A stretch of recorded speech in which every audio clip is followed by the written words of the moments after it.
Salut à tous les amis, c'est Joverclock, j'espère que vous allez bien. On se retrouve aujourd'hui pour une petite vidéo dédiée à la GTX 1050. On va faire tout simplement le tour des dernières rumeurs, voir un petit peu ce qui est sorti dernièrement et on attaque tout de suite. Alors qu'est-ce qu'on savait sur cette GTX 1050? Déjà ce ne sont que des rumeurs, rien de confirmé, mais on s'attendait donc à un GPU GP107 à 6 SM avec 768 CUDA. Pour la fréquence on était à 1316 et à 1380 en turbo. La mémoire ça oscillait entre 2 et 4 Go. Pour le bus du 128 bits ça on était d'accord, avec un TDP qui était en dessous des 75 watts sans chiffre vraiment concret. Mais finalement non, la dernière rumeur annonce finalement une 1050 Ti qui viendrait donc prendre exactement les perfs que je viens de vous annoncer. Et donc une version castrée, une version bridée pour la GTX 1050 que vous voyez en bleu, qui va perdre notamment 1 SM et 128 CUDA, qui va perdre aussi de la mémoire, c'est assez logique par rapport à son positionnement du coup. Et on se retrouverait un petit peu comme sur les séries 700, les 750 et les 750 Ti sur deux modèles bien différents. Donc maintenant on va voir ce que ça peut donner en termes de placement par rapport à la concurrence et surtout ce que ça peut donner en termes de prix et de disponibilité. Alors sur quel segment on va dire vont se trouver ces 1050 et 1050 Ti, en tout cas par rapport à la concurrence de chez AMD?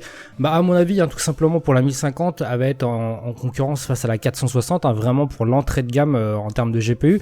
Un petit peu au-dessus la Ti viendra se battre avec la 470 qui était un petit peu seule, même si certains la mettent à concurrence avec la 1063 Go, c'est plus un modèle qui était par rapport à la 484 Go concurrente. Donc voilà, là on aura vraiment une concurrence sur tous les segments et c'est un petit peu rare parce que d'habitude on avait soit l'un soit l'autre qui délaissait on va dire certains secteurs, et là pour le coup même si AMD est clairement absent du très haut de gamme, on aura en tout cas une concurrence à partir du milieu de gamme qui est pleine entre les deux constructeurs, et ça va vraiment jouer sur les perfs et le prix notamment.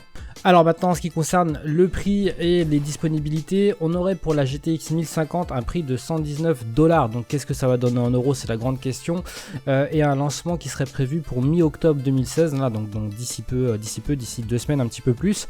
Et pour la 1050 Ti, ça serait pour la fin du mois d'octobre avec un prix annoncé à 149 $. Donc voilà, on verra bien si ces rumeurs se concrétisent et voir un petit peu tout simplement ce que vont donner ces deux GPU. Voilà les gars, j'espère que ça vous a plu pour cette vidéo. Rappelez-vous que c'est des rumeurs, il n'y a encore rien de concret, mais n'hésitez pas à me dire ce que vous en pensez dans les commentaires. Est-ce que vous voyez d'un bon oeil l'arrivée de la 1050 Ti notamment, et d'une version un petit peu bridée pour sa petite sœur? Sur ce, n'hésitez pas à me laisser votre meilleur like si ça vous a fait plaisir. Moi c'est toujours la petite récompense et ça vous coûte pas grand chose. Pour les autres, n'hésitez pas à vous abonner si vous voulez suivre les prochaines vidéos. Sur ce, il me reste plus qu'à vous souhaiter de passer une très bonne soirée. Amusez-vous bien, ciao tout le monde.